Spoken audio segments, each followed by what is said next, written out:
Nekat solo TikTok cewek sendirian. Yap, bener banget, kalian gak salah dengar guys. Halo guys, welcome di vlog pendakian aku. Kali ini aku TikTok ke Gunung Ciremai via Palutungan.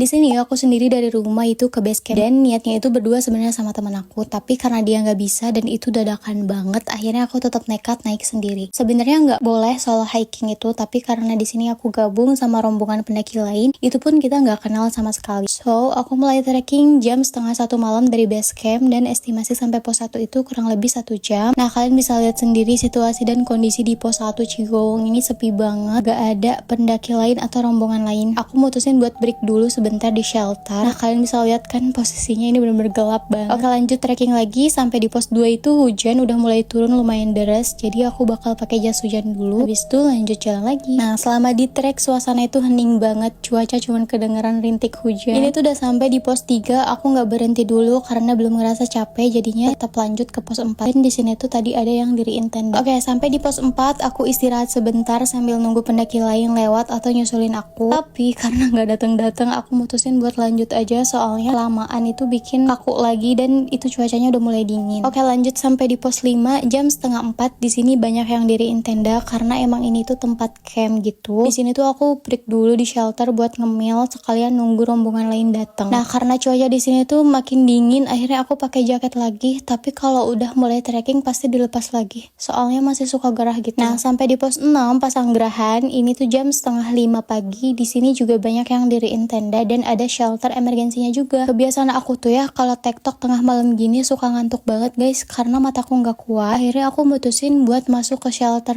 dulu sekedar tidur sebentar. Tapi karena di dalam tuh dingin banget ya, meskipun udah pakai emergency blanket, aku jadi nggak bisa tidur. Akhirnya aku mutusin buat lanjut ke puncak. Tapi pas keluar tuh ternyata ini udah kesiangan karena pas keluar udah jam setengah 6 pagi. Oke, nggak apa-apa, lanjut ke pos 7. Treknya itu lumayan bikin mager ya, dan dari sini kelihatan puncaknya ternyata masih jauh banget. Asli ya, ini tuh bener-bener masih ngantuk banget mata aku, alhasil jadi pelan banget jalannya. Nah, di depan tuh udah kelihatan pos 7 dan ini sampai Sanghyang Ropoh jam setengah 7 pagi. Lanjut jalan lagi soalnya udah siang banget. Ini ternyata jalur lama tuh ditutup guys dan dibikin jembatan baru gini. Meskipun nggak dapet sunrise tapi tetap dapet lautan awan cantik banget, masya Allah. Oke, sampai di pos 8 yaitu persimpangan Apoy jam setengah 9. Jadi ini tuh adalah persimpangan antara jalur via Palutungan dan juga via Apoy gitu. Sebelum ke puncak itu aku mutusin buat turun dulu ke pos 9 ke Gua Walet. Jadi di sini tuh ada sumber mata air. Biasanya kalau musim hujan tuh airnya banyak. Nah, tapi karena ini vlognya nggak cukup ya, jadi aku bikin part 2.